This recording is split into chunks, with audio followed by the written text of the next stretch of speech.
I'm Marilee Caruso. It's Monday, May 4th. Today, complex concerns. So now teachers in a classroom are becoming the counselors and social workers and have all of these roles that they're undertaking now. Why the Manitoba Teacher Society says supports for students in the classroom are falling behind. Also today, alleged assault. The charges a man is facing after police say he threatened and sexually assaulted healthcare workers at a Winnipeg hospital. Plus, hitting the right notes.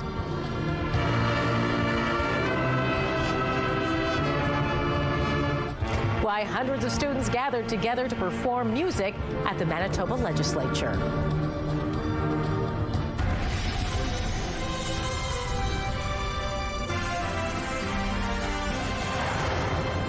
Good afternoon. Thanks for joining us.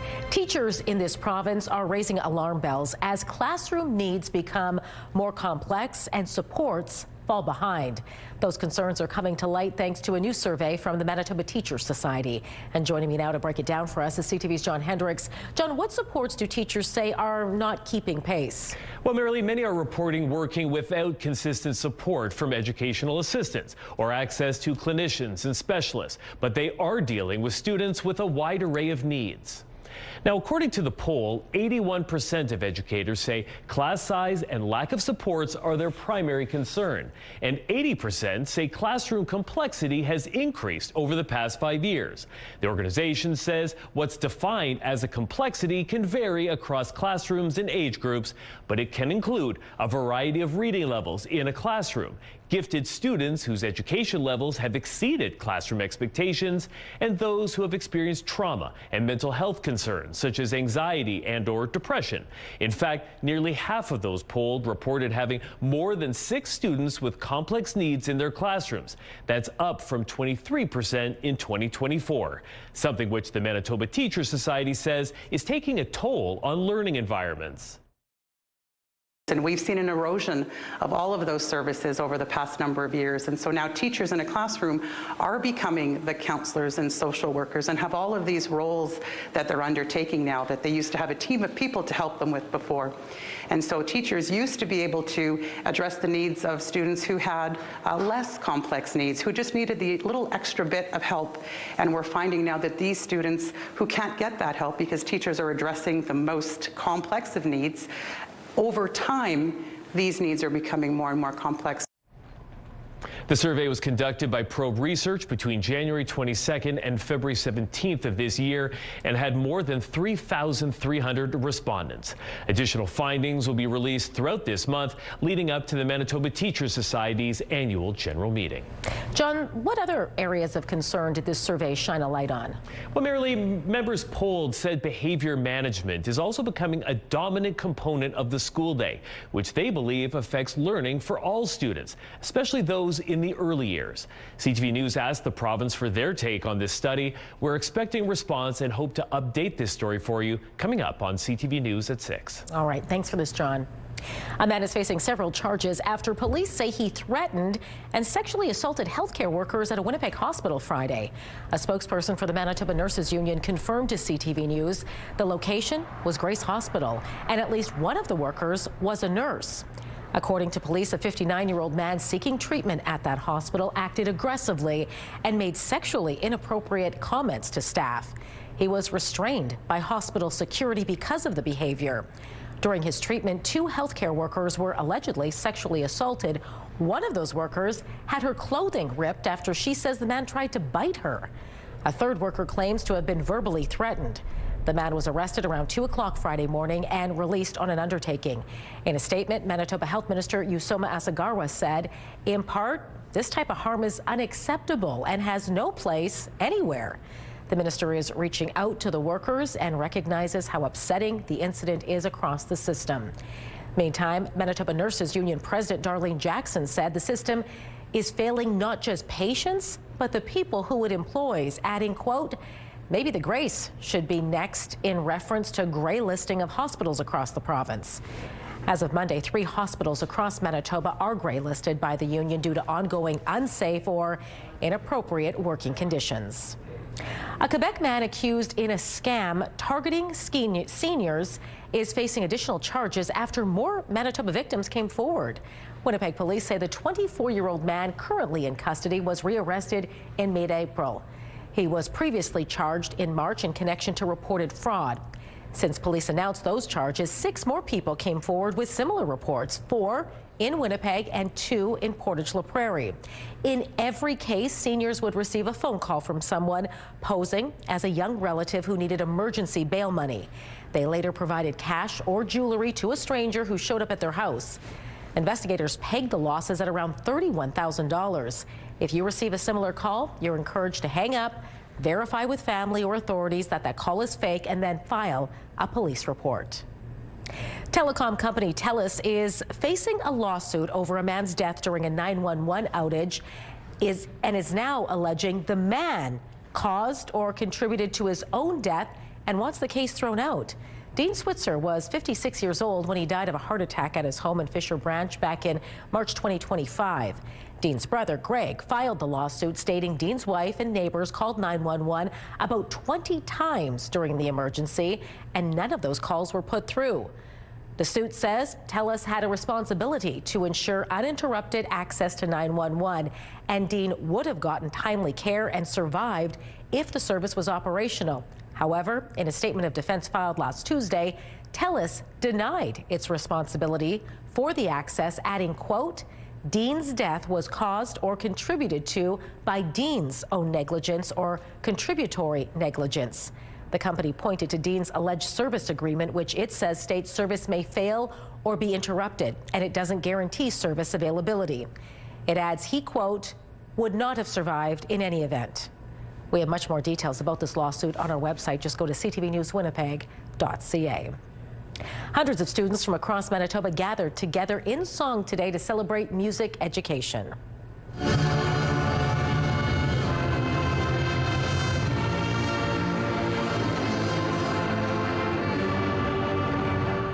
Called Music Monday, student musicians took part in a massed band and choir performance of an original piece of music at the legislature. Performers of all experience levels participated, but the goal wasn't just harmonizing. It was also intended to raise money for Cancer Care Manitoba. So the piece is called Wave of Light. It's about 5 minutes long, and it hopefully encaptures a little bit of everything that we all experience with cancer, whether it's celebrating the success of a treatment, commemorating a loved one, and all the kind of different things that we go through with cancer. Students from 13 different schools participated in the event, and there will be even more performances of this piece all across the province throughout the month. All right, let's bring in Colleen Brady now. Get a first look at your Skywatch evening forecast. A lot of toques being worn at that outdoor performance. I mean, they could have broken into some Christmas carols once it started snowing this afternoon. I don't even know whether to laugh or cry at this point, folks. I know. Those brave students out there playing their hearts out in those gusty, gusty northwest winds. And yeah, even a little bit of snow. And guess what? There's a little bit more snow, as you can see, showing up on the satellite radar across southern Manitoba. Some rain showers mixing in as well, and we could well see a little bit more of the snow pop up in Winnipeg yet this evening. Yeah, after such a warm weekend, back to very cool temperatures for this time of year. I'll show you how long that will last before we warm up once again. But for now, let's take a look through the CTV Live Eye. It's brought to you by Bath Fitter, exclusive home of the PermaFit solution in Winnipeg right now with the camera blowing around in those winds.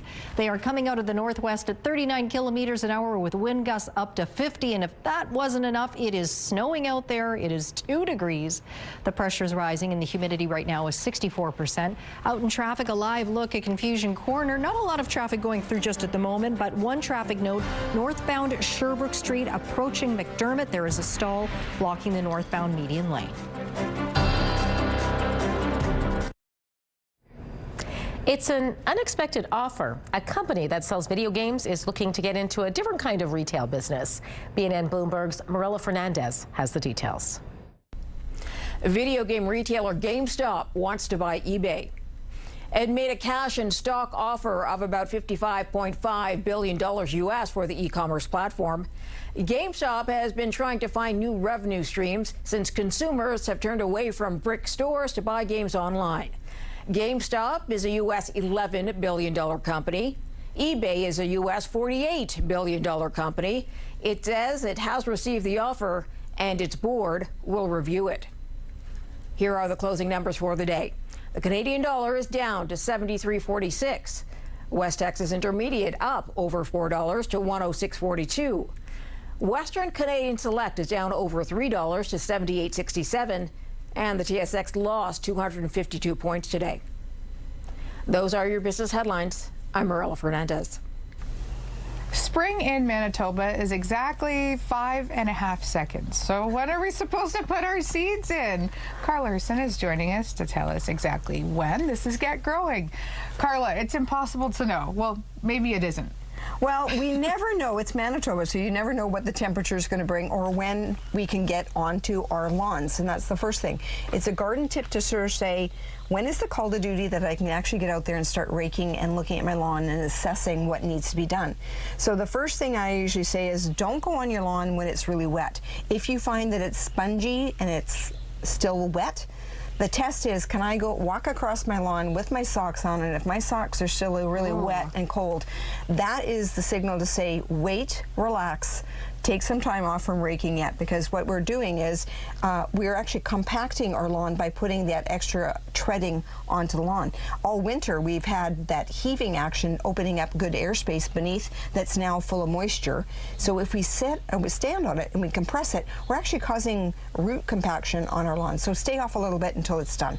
The next thing you want to do is assess it, because some lawns may have experienced, if you see little trails across the lawn or heaving up of like dead patches, you may have had vole damage, which are like little mice, but they're not. They eat all the trails and the grass that's underneath the snow. So that's one thing you want to do. Or is there salt damage, or are there dog spots? That's the number one. So vole damage, when you're able to get onto the lawn, maybe rake those up. But for dog spots, and you will tell if you have a pet, a lot of the grass will be dead in certain areas. And what you want to do is neutralize that by getting in, first of all, dolomite lime. I should have showed you this first. Yeah. It basically is going to bring down the pH of those areas where pups had done a little damage that's onto it, so then it could be rectified afterwards. And if you want to go from there, if you're thatching your lawn at the time when you're on there, you can even just concentrate on the one little areas that the dog has done his business in. Like you said, doo-doo. You can do that as well and choose that. But when you're looking at it too, it's like, do I thatch, do I rake? Yes, you do your thatching, lift up the areas, and then you have to target on whether you're doing your overseeding. I like putting down areas of peat moss onto my lawn just so it gives it an anchor. And then you have to decide what type of grass that you have. So generally, full sun locations, you would get an all-purpose lawn. It has a mixture of 3 types of grasses that are on there, so you will have 21 days of germination. Or the other thing too, you may want to target into shady areas or areas that are drought tolerant, so there's grasses that can target for those areas. And what's been popular is, if you want to limit the amount of lawn you have, clover, planting clover as a lawn alternative is perfect too. And again, you venture into your fertilizers, and one of the new areas that we have this year, it's called the humic groundkeeper. It's based with humic acid that's on here, and it's perfect. It has your NPK, sulfur, and iron. Brand new product, and it gives you that microbial energy that helps improve lawn. Well, the grass is always greener at St. Mary's Nursery and Garden Center. Get Growing, brought to you by St. Mary's Nursery and Garden Center. Get a lush yard and garden, thanks to expert advice from gardening professionals. Strap in. May the 4th be with you. Why Star Wars fans are getting a special treat today. That's all still to come after the break. What happens when you're not there?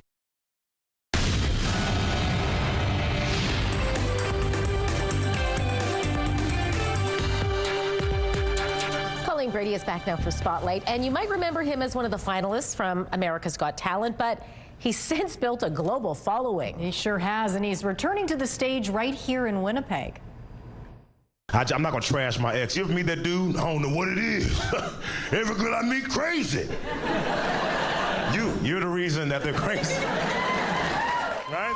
Yeah. Preacher Lawson is scheduled to perform a series of shows at Rumors this fall. Lawson brings a blend of observational humor and personal storytelling, often referencing his early life growing up in a military family. The shows take place between October 15th and 17th. You can find tickets on Rumors website. Today is May the 4th, also known as Star Wars Day. That's right. Now, the date is considered a pseudo-holiday for fans of the franchise, of course, and today, those fans will be looking forward to the release of The Mandalorian and Grogu. I'll take out every bad guy in your deck of cards. It's set to hit theaters on May 22nd and will be the first Star Wars film to be shown on the big screen since 2019. It appears the fashionable choice for moviegoers over the weekend was The Devil Wears Prada 2. And I was one of them. Meryl Streep, Anne Hathaway, Emily Blunt, and Stanley Tucci reunited for the sequel 20 years after the original, racking up $77 million US across North America.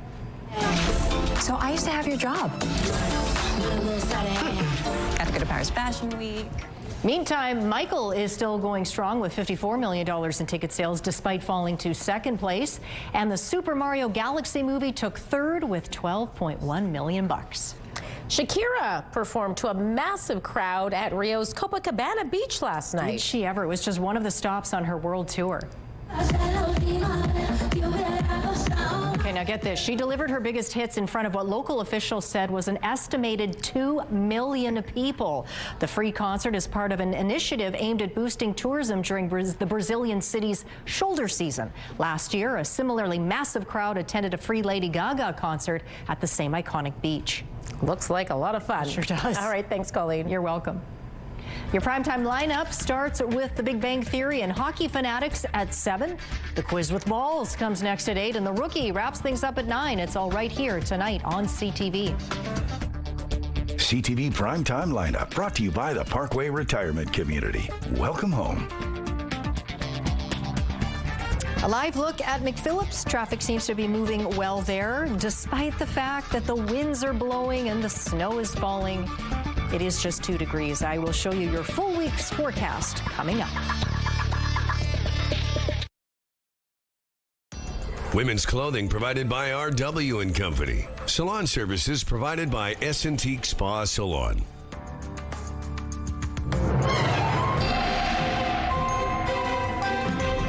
CTV Skywatch weather brought to you by South Beach Casino and Resort. Visit southbeachcasino.ca.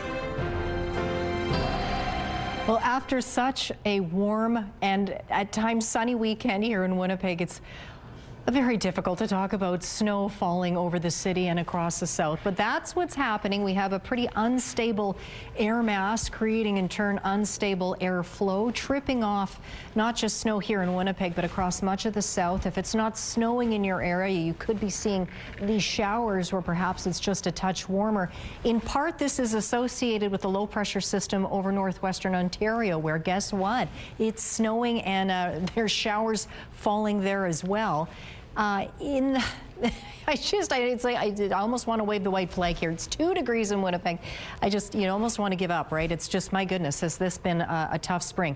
1 in Kenora, 2 in Winnipeg, 6 in Brandon, 4 in Dauphin this hour. Up in the north, temperatures not that much far off, but below freezing for the most part, -3 in Thompson.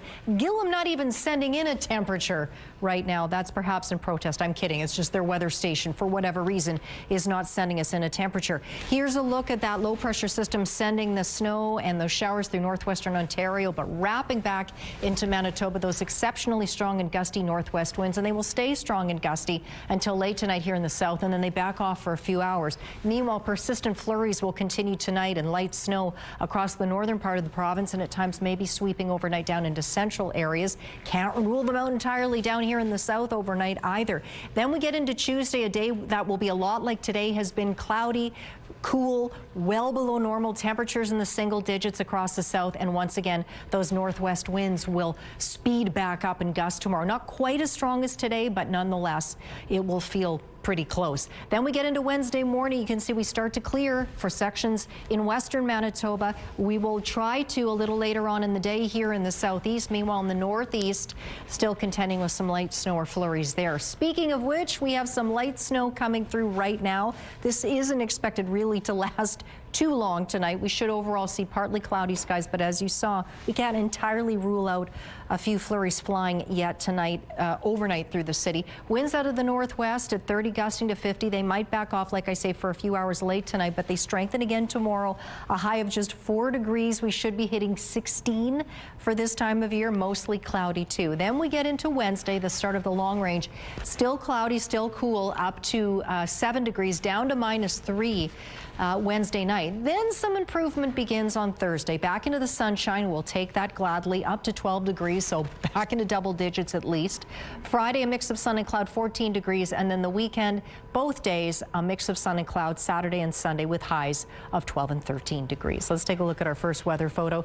It takes us out near Lac de Bonnie, where Bruce took that stunning photo. Look at all those gorgeous colors in the sky. Now, with all the winds here, imagine the effect on Lake Winnipeg. This is what it looked like this morning from Tim's perspective in Gimli. Those winds blowing that ice together, almost creating basically icebergs out there. Send us your weather photos to Winnipeg Weather at ctv.ca. Thanks, Colleen. Winnipeg's Union Station was the place to be Sunday to catch a train or two, although they were chugging along miniature layouts rather than passing by the station on the main line. While the Winnipeg Railway Museum is closed, we still want to celebrate the wonderful history of trains, so we're here in the beautiful Union Station to celebrate trains.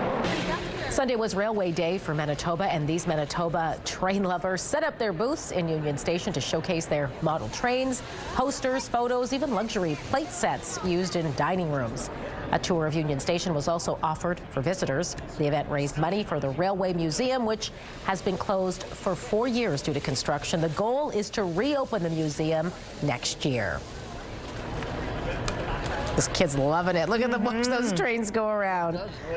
Really neat memorabilia. Absolutely. And Union Station, such a beautiful train station. Yeah, it's We're a very nice background for that, absolutely. All right, that does it for us this hour, but don't go far. We're back at 6 with much more local news. Hope to see you then.